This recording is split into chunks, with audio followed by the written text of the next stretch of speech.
I'm now thinking there was a period of time, Josh, I was getting IVs left and right.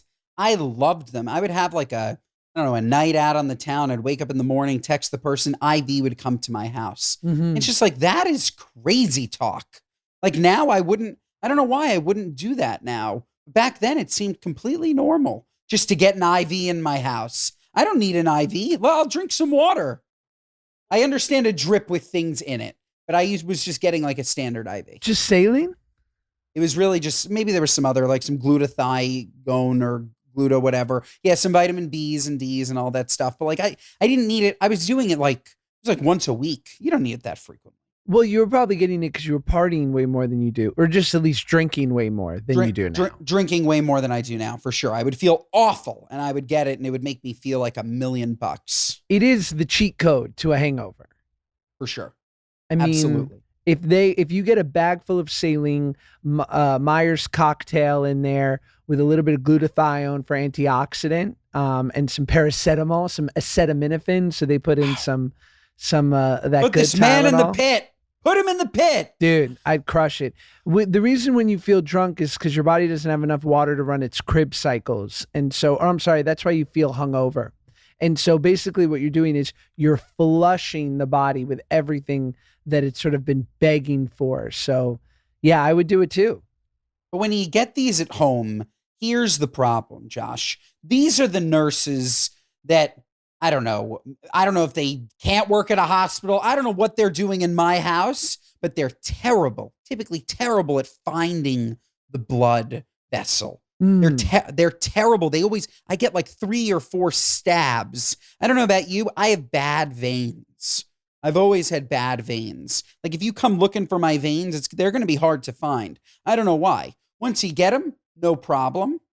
But I would get stabbed frequently. It was no good. It was no good. But have you ever been this thin? Because I used to be. That's the same as a seatbelt extender when they go, we're going to have to draw from your hand. I'd be like, yes, they would draw from my hand. Oh, you're saying that's just because I was morbidly obese. Yeah, because you were a fat bastard. So they couldn't find my veins through all of my triglycerides. That's what you're saying. You are so hurtful. When you go into Quest Labs and they're like, get out the ultrasound. Dude, that's my life, bro. They used to, like, my mom used to always say, like, you're going to have to do it in his hand. I'd be like, Ma. Yeah, they would do it in my hand. I don't need your help. I would always get it in my hand. Always, no matter what. I never really thought about it. No, I'm still looking. I just don't have very good veins. They're just not.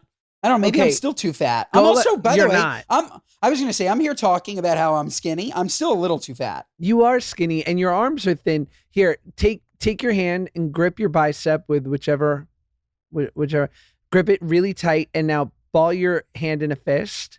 Yep. Pumping it. I'm do pumping that it. for like, just hold it for 10 seconds. I see. And then I have one. Go Okay, tight. fine. And now take your left hand and palpitate, go like that, palpitate the vein. Like, no, right where you're on the other side of your elbow, on the opposite side. Yeah, right here. And it should make your vein come to the surface. You notice it? Straighten your arm, straight. This is as straight as it goes. I'd be such a terrible phlebotomist. No, I have 2 veins. Straighten your arm, fatty. I still, by the way, I can't, this is as straight as it goes. I found my vein. I broke my arm. No, but I have 2. Okay, yeah, there's 2 right here. Ooh, looking sexy veins. Happy to help. Such hot veins. Veins are hot. Vascularity's hot. Olivia, am I right? So it's hot. Yeah, it's great. Big veins are in. Little veins are out. Varicose veins are in. So good. They're hot. Yeah, it's interesting how I remember I was doing this movie, this cold weather Western in Romania. And it was at such a funny time in my life. Basically, this director, nice enough guy, but he was like, I don't think you're going to know this reference. Have you ever seen the movie Rushmore? No. You've seen it, Olivia? Yes. Is it about our forefathers? You'd think. It's one of the greatest movies ever. You must see it. It's with Jason Schwartzman, and it's Wes Anderson's second movie. So it was like really the movie that put him on the scene. It's Jason Schwartzman and Bill Murray. And basically he plays like a young kid at a prep school who's like a director but he's obsessive, right? So he's like one of those, basically one of the famous lines from it is like, do not fuck with my show. Like, don't fuck with my movie. And so we're dealing with a director like this on this Romanian cold weather Western. And it's a $2 million movie, which in Romania at the time was the equivalent to having almost $7 million. So we had a little bit of scratch. And we're shooting and it's negative 50 degrees. We're at the top of the Carpathian Mountains. It's so cold that we would get back to the hotel and the medic on set was a Romanian paramedic. And he goes, no problem. I know you're a little depleted. I'll give you a IV intravenous cocktail. And I said, moosh, great. So me and the other actor, we're getting hooked up to IVs every night. But I've told this story before and I'll never forget where we've got horses. It's the coldest day we've shot, negative 54 degrees. And the winds are whipping.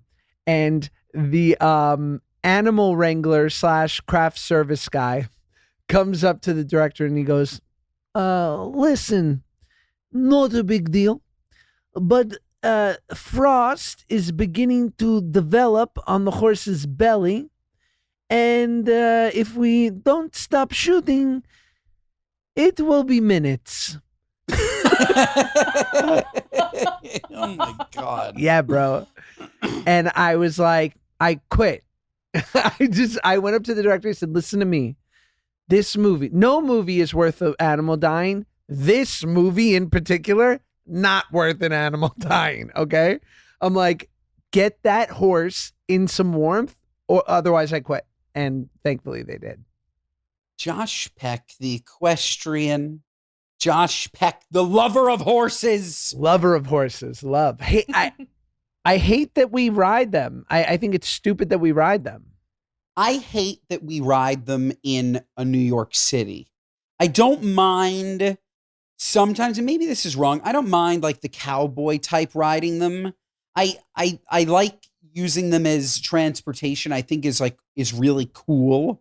I definitely think that like some fat fuck, we've spoken about this at length, with like his 5 daughters on a carriage in the city, having the horse pull the carriage with its hooves on the boiling concrete. This is no good. No. But I don't mind Montana horse. Yeah, you know what? The horse can't tell me if he's in pain. I think the horse doesn't mind it.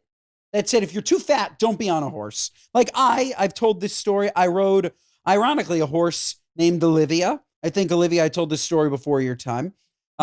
It was in Utah, and I was probably 275 pounds.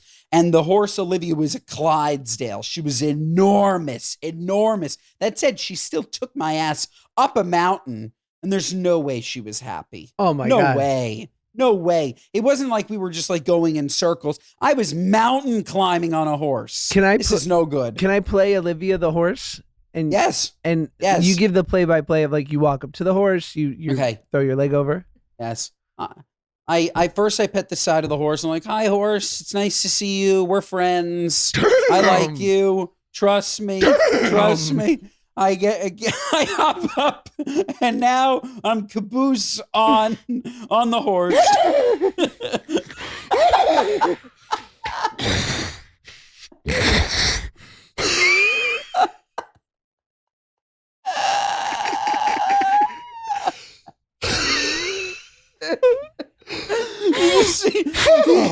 You just see the guide go up to the horse and give her a nice shot of an inhaler.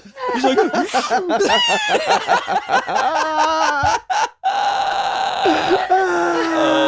God. That's so terrible. You poor thing. So yeah, Olivia's dead. And yeah. I hope not. The glue factory. Where the hell did that come from? That's not true, right? I don't know. Did they make horses? Did they make glue out of horses? Well, they used to say that they would make lampshades and soap out of our Jewish ancestors from the concentration camps. You've heard this, yes? Yes, I have. Is that true? I don't know. Maybe. I Nice hope keepsake. not. Sorry, I hope me not. too. I hope not. It is a keepsake. Sure. I mean, are we not allowed to find silver lining, Viktor Frankl? A memento of the times. I don't know. It's yes. Yeah, it got dark quick. No, it's not so dark. Listen, these are the times in which we live in.